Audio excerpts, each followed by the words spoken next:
Mataram. Hello guys, welcome back my YouTube channel Anjana classes. दोस्तों, आज हम लोग नोबेल पुरस्कार के बारे में जानेंगे। दोस्तों, आज हम ये नहीं बताएंगे कि नोबेल पुरस्कार इस साल किसको दिया गया, क्योंकि ये कुछ नाम है जो एग्जाम के पहले आप कभी भी इसको देख सकते हैं।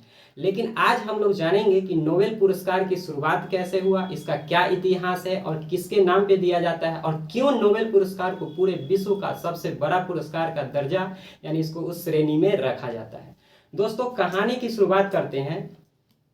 ये जो पुरस्कार नोबेल पुरस्कार दिया जाता है, ये अल्फ्रेड नोबेल के नाम पे इसकी शुरुआत 1901 ईस्वी से हुआ था। इसका थोड़ा सा इतिहास हम लोग जान लेंगे कि 1833 ईस्वी में अल्फ्रेड नोबेल का जो जन्म है वो यूरोप महादेश के स्वीडन देश में हुआ था। उसको हम लोग पहले देखते हैं कि पूरे महादेश में जो अफ्रीका के ऊपर वाला जो भाग है वो आपको यूरोप दिख रहा होगा, और यूरोप में अगर नॉर्वे से सटा अगर एक देश की बात करते हैं तो वो स्वीडन है, वो भी आप लोग को दिख रहा होगा। तो स्वीडन में इसका जन्म होता है 1833 ईस्वी में।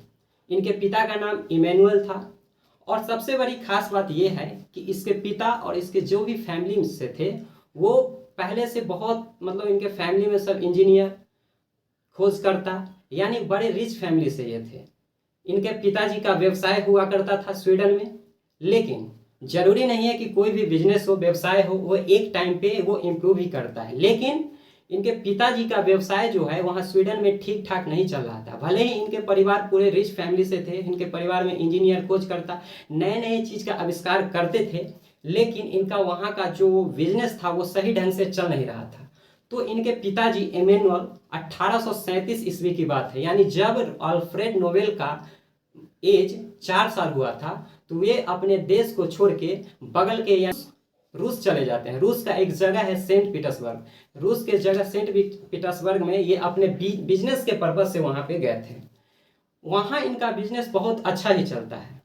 इतना अच्छा चलता है कि धीरे धीरे ये सोचते हैं कि क्यों ना अगर मेरा बिजनेस सेटल हो गया, वहाँ पे इनका बिजनेस चला, जब बिजनेस सेटल हो गया तो सोचे कि अपने परिवार के साथ हम कहाँ चल जाएंगे, रूस चल जाएंगे। तो अपने परिवार के साथ 1842 ईस्वी में यानी 5 साल बाद जब इनका बिजनेस ठीक ठाक चलने लगा तो इमैनुअल अपने परिवार के साथ वो रूस की यात्रा पे चले गए। लेकिन एक घटना होती है कि इनका जो बिजनेस था वो हथियार बनाने की कंपनी था, यानी इनके बिजनेस में सबसे बड़ा योगदान क्या था, ये हथियारों की बड़ी कंपनी थी। और बहुत अच्छा इनका बिजनेस बहुत ही जल्दी, बहुत ही कम टाइम में बहुत ही ज़्यादा चलने लगा। इसके सबसे बड़ा वजह था कि उस समय 1854 से 1856 ईस्वी के बीच की बात है कि द ग्रेट क्रीमिया वार यानी क्रीमिया युद्ध का दौर चल रहा था। और जाहिर सी बात है, जब युद्ध होगी तो युद्ध में हथियारों की आवश्यकता होती है। तो उस युद्ध में जो हथियार की आवश्यकता होती थी उसका पूर्ति यही इमैनुअल के कंपनी से हुआ करता था, जिसके कारण इनका जो बिजनेस है बहुत ही आगे चल गया। लेकिन एक घटना होता है कि क्रीमिया युद्ध की समाप्ति 1856 ईस्वी में हो जाता है। अब आपको जानना चाहिए कि अगर आपके पास हथियार की कंपनी है, अगर हथियार का आवश्यकता कब होता है, जब कहीं युद्ध होगा। युद्ध के समय में ही हथियार की आवश्यकता होती है ना। जब युद्ध ही समाप्त हो गया तो इनका जो बिजनेस है धीरे धीरे कम डाउन होने लगा, यानी धीरे धीरे कम होने लगा। जब इनका बिजनेस कम हुआ तो ये बात हम 1859 ईस्वी की कर रहे हैं। 1859, क्योंकि 1856 में क्रीमिया युद्ध समाप्त हुआ था। 1856 से 3 साल आते आते 1859 ईस्वी में इनका बिजनेस जो है पूरा ठप पड़ गया, यानी दिवालिया हो गया, बैंकक्रप्ट हो गया इमैनुअल। उसके बाद तब तक इनका एज जो है 16 वर्ष का हो गया था। किनका? इनके पुत्र का, जो अल्फ्रेड इनका नाम था। अल्फ्रेड जो है बचपन से बहुत रचनात्मक दिमाग वाले थे। बचपन से ही वो उनका क्या था, किसी भी चीज को सीखने की जिज्ञासा, क्योंकि इनका अधिकांश जो जिंदगी है, अधिकांश जो समय है अपनी माँ के साथ बीता था। और माँ के साथ बीतने के कारण सबसे बड़ा है कि बचपन से ही किसी नए नए चीज की इनको जानने की जिज्ञासा थी, जिससे इनका जो दिमाग है रचनात्मक प्रवृत्ति की हो गई थी। और 16 वर्ष तक आते आते ये एक अच्छा सा पढ़ाई, उच्च शिक्षा ग्रहण किए। और आने वाले समय में ये भी, क्योंकि ये इंजीनियर परिवार से ताल्लुका रखते थे और ये भी इंजीनियर होते में इनको बहुत बड़ा उपलब्धि हासिल होती है। उसके बाद 1859 में जब इनके पिताजी का कंपनी जब दिवालिया हो गया, उसके पहले ही अपने पिता के कंपनी को ज्वाइन कर लेते हैं। कौन? Alfred Nobel. उसके बाद हुआ क्या कि इनका कंपनी अच्छा चलने लगा। 1863 ईस्वी 1862 ईस्वी में, यानी जब इनके पिता का कंपनी दिवालिया हो गया तो 1862 ईस्वी में ये भी एक कंपनी, छोटा सा कंपनी अल्फ्रेड नोबेल बना लेते हैं। क्योंकि आज आपको दोस्तों जानना चाहिए कि कोई बड़ा हस्ती, कोई बड़ा नाम आज आपको इतना दिख रहा है तो एक दिन में वो नहीं होता है, उसके पीछे बहुत बड़ा बैकग्राउंड होता है, जिंदगी का उतार चढ़ाव होता है। ये उतार चढ़ाव आप अल्फ्रेड नोबेल के पिताजी के कंपनी से देख सकते हैं कि कैसे एक छोटा कंपनी तैयार करते हैं, दिवालिया होता है, उसके बाद फिर अल्फ्रेड नोबेल अपना एक कंपनी बनाते हैं 1862 ईस्वी में। उसके बाद हुआ क्या कि इनके साथ भी एक घटना होता है कि जो इनका कंपनी अल्फ्रेड नोबेल का था उसमें आग लग जाता है, और आग लगने के कारण बहुत सारे वर्कर और साथ में इनके भाई की भी उसमें मृत्यु हो जाती है। उसके बाद जो है ये हिम्मत नहीं हारते हैं अल्फ्रेड नोबेल। अल्फ्रेड नोबेल का सबसे बड़ा अगर योगदान की बात किया जाए तो 1867 ईस्वी में ये डायनामाइट का खोज किए थे। और डायनामाइट एक विस्फोटक होता है। दोस्तों आपको जानना चाहिए कि डायनामाइट का जो आविष्कार यानी प्रयोग होता है बड़े बड़े वो पत्थर, पहाड़ इत्यादि को उड़ाने में, मतलब किसी चीज को बम से उड़ाने के लिए जो सबसे बड़ा प्रयोग किया जाता है डायनामाइट। और डायनामाइट के आविष्कार आज जो हम लोग नोबेल प्राइज यानी अल्फ्रेड नोबेल को जान रहे हैं, इसके पीछे सबसे बड़ा जरूरी है कि इनका कौन सा आविष्कार, यानी कि डायनामाइट का ये आविष्कार किए थे। और डायनामाइट का उस समय सबसे ज्यादा उपयोग रोड बनाने में, रेलवे ट्रैक, और क्योंकि अगर पहाड़ के नजदीक से आपको रोड बनाना है, उसके अंदर से रेलवे सुरंग ले जाना है, तो एक वर्कर कितना काम कर सकता है, उस पहाड़ को बहुत कम टाइम में तोड़ने के लिए ही डायनामाइट का यूज किया जाता था, प्रयोग किया जाता था। और इनका कंपनी भी बहुत अच्छा चलने लगता है। लेकिन बात करते हैं 1888 ईस्वी में, जब अल्फ्रेड नोबेल अपने घर पे बैठ के, और उसके पहले जब डायनामाइट का आविष्कार हुआ, इनका कंपनी बहुत बड़ा कंपनी बन गया, तो लगभग ऐसा माना जाता है कि पूरे 350 से अधिक पेटेंट इनको कंपनी में, मतलब अलग अलग चीज का ये खोज कर दिए थे, जिसमें से सबसे बड़ा खोज ये डायनामाइट का जाता है। और डायनामाइट के कारण ही ये बहुत अधिक धनी हो जाते हैं, बहुत इनको ख्याति मिलती है। लेकिन 1888 ईस्वी में होता क्या है कि एक दिन जब मैगजीन पढ़ रहे थे, तो उस वक्त अपने मैगजीन में देखते हैं एक बहुत बड़े हेडलाइंस में लिखा हुआ था, the merchant of death is death, यानी मौत के सौदागर की मौत। मतलब कहने का अर्थ है कि डायनामाइट यानी कि ये हथियारों की बनाने वाली सबसे बड़ी कंपनी थी, और इनका कहना था कि इनके बारे में कुछ निगेटिव चीज छपा कि मौत के सौदागर की मौत। उसके बाद इनका दिमाग खुलता है, इनका ये सोच हो गया कि हम इतने बड़े आदमी हैं और आने वाले दुनिया हमको इस निगेटिव सेंस में सोच रही है, यानी हमको मौत के सौदागर के नाम से जान रही है।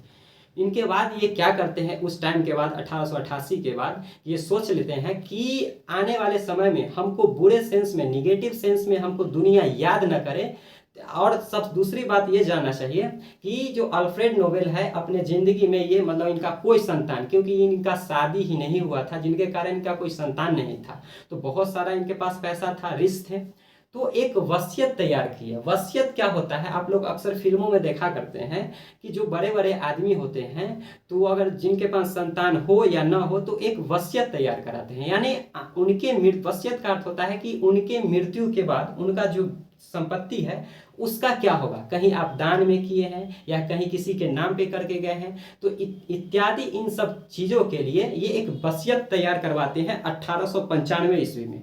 उस वसीयत में इन्होंने लिखा कि आने वाले समय में मतलब पूरे विश्व में जो मानवता के लिए कोई जो बड़ा काम करेगा उसको हमारे संपत्ति का 94% हिस्सा उसको एक पुरस्कार दिया जाए। उस वक्त इन्होंने ये नहीं कहा था कि मेरे नाम से ही पुरस्कार दिया जाए, बशर्ते उनमें उस समय इन्होंने ये कहा कि आने वाले समय में मेरे मृत्यु के बाद जो भी संपत्ति है उस संपत्ति का 94% या 94% हिस्सा जो है वो मानवता के श्रेणी में जो भी आदमी पूरे विश्व में जो अच्छा काम करेगा, और अच्छा काम क्या होगा वो अभी वर्तमान में 6 श्रेणी में यानी 6 कैटेगरी में दिया जाता है। तो जब इनका मृत्यु 1896 ईस्वी में 10 दिसंबर को हो गया। और सबसे बड़ी चीज है कि ये घोषणा किए थे कि जो ये पुरस्कार दिया जाएगा वो मेरे जन्मदिन के शुभ अवसर पे नहीं दिया जाएगा, मेरा जो पुण्य तिथि है, मेरा मृत्यु जिस दिन हुआ, और इनका मृत्यु हुआ था 10 दिसंबर 1896, यानी प्रत्येक वर्ष 10 दिसंबर को ही नोबेल पुरस्कार दिया जाता है। हालांकि इसकी घोषणा जो है अक्टूबर के महीने में ही कर दिया जाता है। और 10 दिसंबर को देने का सबसे बड़ा रीजन है कि ये अपने मृत्यु के समय को दुनिया के सामने दिखाना चाहते थे कि जो इनके बारे में जो मौत के सौदागर की मौत का जो छपाई हुआ था, यानी प्रिंट हुआ था, मैगजीन निकला था, तो हमको दुनिया निगेटिव सेंस में नहीं याद करके दुनिया हमको जाने कि मेरा मृत्यु उस समय नहीं 1888 में नहीं बल्कि 1896 में 10 दिसंबर को हुआ था। उसके बाद इनका मृत्यु होता है और प्राइज देना है, पुरस्कार देना है, तो कोई ना कोई कमिटी गठित होगा। तो एक कमिटी बनाई गई जो प्रत्येक वर्ष अक्टूबर के महीने में पूरे विश्व के में सभी श्रेणी में, यानी कि उस समय ये फिक्स किया गया कि 5 श्रेणी में, एक भौतिकी, रसायन, चिकित्सा, शांति और उसके बाद साहित्य, शांति और साहित्य, टोटल 5 क्षेत्र में नोबेल पुरस्कार दिया जाएगा। लेकिन आज के समय में वर्तमान में 6 श्रेणी, यानी 1969 ईस्वी से शुरुआत किया गया कि इसमें अर्थशास्त्र यानी इकोनॉमिक्स को भी जोड़ दिया गया। और नोबेल पुरस्कार की शुरुआत 1901 ईस्वी से हुआ था, यानी अल्फ्रेड नोबेल की मृत्यु 1896 में हुआ। उसके 5 साल बाद गठित किया गया कमिटी, किन किन क्षेत्रों में दिया जाएगा, कैसे इसका डिसाइड होगा, कितना पैसा होगा और कितने आदमी को दिया जाएगा। सबसे पहले बात यह जानना चाहिए कि टोटल आज के समय में वर्तमान में 6 कैटेगरी, 6 श्रेणी में दिया जाता है। लेकिन पहले शुरुआत में ये 6 श्रेणी में नहीं दिया जाता है।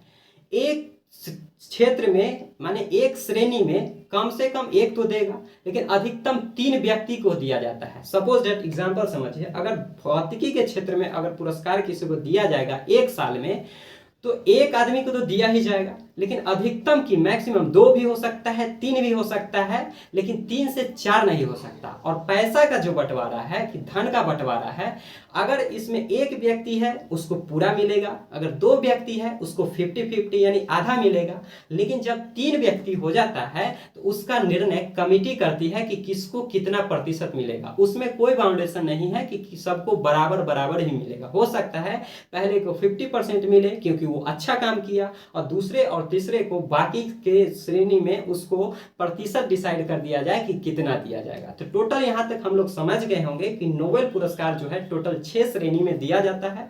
6 श्रेणी में 1969 ईस्वी में अर्थशास्त्र को शुरू किया गया था। पहले मरणोपरांत भी नोबेल पुरस्कार दिया जाता था, यानी मरणोपरांत कहने का अर्थ है कि आदमी की मृत्यु होने के बाद भी नोबेल पुरस्कार दिया जाता था। लेकिन 1974 ईस्वी के बाद इस चीज को बंद कर दिया गया, यानी 1974 ईस्वी के बाद किसी भी मृत व्यक्ति को यानी मरणोपरांत नोबेल पुरस्कार नहीं दिया जाता है। अब कुछ इंपॉर्टेंट व्यक्तित्व की चर्चा करेंगे जिसमें आपको बताएंगे। देखिए, अभी तक लगभग 1000 से ऊपर व्यक्ति को दे दिया गया है, लेकिन आज हम 1000 या उससे अधिक व्यक्ति की चर्चा नहीं करेंगे, कुछ इंपॉर्टेंट व्यक्तियों की चर्चा करेंगे। जैसे पहला नाम आता है मैडम क्यूरी का। मैडम क्यूरी एक महिला थी और प्रथम महिला यानी प्रथम शख्स ऐसी कि इनको साइंस के 2 अलग अलग क्षेत्र में, यानी इनको फिजिक्स में भी दिया गया था और केमिस्ट्री में भी दिया गया था। दूसरा नाम आता है जॉन वर्डिन का। जॉन वर्डिन ऐसे व्यक्ति थे जिनको फिजिक्स के क्षेत्र में 2-2 बार नोबेल पुरस्कार मिला है। यहां पे ध्यान दीजिए, मैडम क्यूरी फिजिक्स और केमिस्ट्री यानी साइंस के 2 अलग अलग क्षेत्र में इनको 2 बार प्राइज मिला। एक बार रेडियो एक्टिविटी, एक बार रेडियम की खोज के लिए।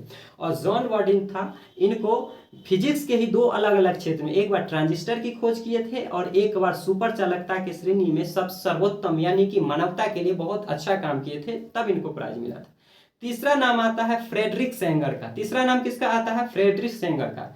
फ्रेडरिक सेंगर ऐसे व्यक्ति थे, इन क्षेत्र में 2 बार पुरस्कार मिला था, यानी इनको भी 2 बार पुरस्कार मिला है जो भी रसायन शास्त्र के क्षेत्र में। और चौथा नाम है एल पॉलिंग का। इनको एक बार फिजिक्स के श्रेणी में या और एक बार इनको शांति के क्षेत्र में इनको नोबेल पुरस्कार दिया गया था।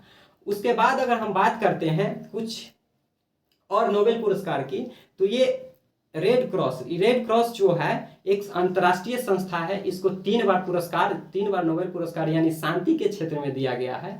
और ये जो नाम आप देख रहे हैं, ये जो पिक्चर आप देख रहे हैं, ये मलाला यूसुफजई पाकिस्तान की हैं। इनको सबसे, ये ऐसे व्यक्ति हैं, ऐसी महिला हैं जो सबसे कम उम्र की 17 साल की उम्र में इनको शांति के लिए भारतीय व्यक्ति कैलाश सत्यार्थी के साथ इनको नोबेल पुरस्कार से सम्मानित किया गया था 2014 ईस्वी में। तो दोस्तों अब हम लोग देखेंगे कि जितना बात हम लोग इस वीडियो के माध्यम से आपको कहानी के तौर पे बताएं कि इसका शुरुआत क्या हुआ, अब 2022 में किनको मिलेगा, इनको तो आप कभी भी नाम देख सकते हैं। यानी कहने का अर्थ है कि टोटल 6 आदमी, कम से कम 6 व्यक्ति को मिल सकता है अगर एक को भी मिला है, और अधिकतम कितना व्यक्ति को मिल सकता है, 18 व्यक्ति को। यानी 6 से 18 के बीच ही आपको नाम याद करना होता है। लेकिन ये जो कहानी है ये बदलती नहीं है, ये एक पृष्ठभूमि है, बैकग्राउंड है, जिनको आपको समझना और जानना चाहिए नॉलेज की दृष्टि से। ये सब इनको पीडीएफ के तौर पे आपको हम यहाँ पे दे दिए हैं कि कैसे क्या कहानी था और क्यों इसका शुरुआत किया गया था। अब बात करते हैं, कुछ आपके मन में सवाल होगा कि कुछ ऐसे भारतीय भी हैं, कौन कौन ऐसे भारतीय हैं जिनको ये पुरस्कार दिया गया है। तो ये नाम यहाँ पे हम नोट डाउन, आप स्क्रीनशॉट भी ले सकते हैं। पहला नाम आपको बहुत ध्यान रखना होगा, रविंद्रनाथ टैगोर को साहित्य के क्षेत्र में 1913 ईस्वी में दिया गया था। और ये सिर्फ भारतीय ही नहीं, पूरे एशियाई प्रथम व्यक्ति थे जिनको ये पुरस्कार दिया गया था। और लास्ट टाइम अभिजीत बनर्जी, जिनको अर्थशास्त्र के क्षेत्र में ये पुरस्कार दिया गया था। उसके बाद अगर क्वेश्चन में, अगर एग्जाम में अगर आपको देखा जाए तो आपको क्वेश्चन पूछ सकता है नोबेल पुरस्कार से, तो आने की संभावना ये रहेगा कि नोबेल पुरस्कार की जो घोषणा होता है वो अक्टूबर में होता है, जबकि देने की बात होती है 10 दिसंबर को अल्फ्रेड नोबेल के पुण्यतिथि पे दिया जाता है। और साथ ही साथ इसका शुरुआत जो है स्वीडन में हुआ था। और हाँ, अंत में आप एक बात समझ लीजिए कि जो 6 कैटेगरी है, 6 कैटेगरी में सिर्फ शांति का जो नोबेल पुरस्कार है वो स्वीडन से नहीं दिया जाता है, यानी स्वीडन की राजधानी स्टॉकहोम से नहीं दिया जाता है, बशर्ते वो नॉर्वे की राजधानी ओस्लो से दिया जाता है। जबकि बाकी का जितने भी 5 श्रेणी है, 5 श्रेणी में स्वीडन, क्योंकि स्वीडन के ही रहने वाले अल्फ्रेड नोबेल थे, उनके ही देश या उनके ही शहर से 5 क्षेत्र में पुरस्कार दिया जाता है, जबकि शांति का पुरस्कार नॉर्वे की राजधानी ओस्लो से दिया जाता है। तो दोस्तों उम्मीद करते हैं इस वीडियो के माध्यम से आप लोग नोबेल पुरस्कार के बारे में समझ पाए होंगे। अगर आप लोग समझ पाए होंगे, आपको वीडियो अच्छा लगा होगा, तो कृपया लाइक और सब्सक्राइब जरूर करें। धन्यवाद।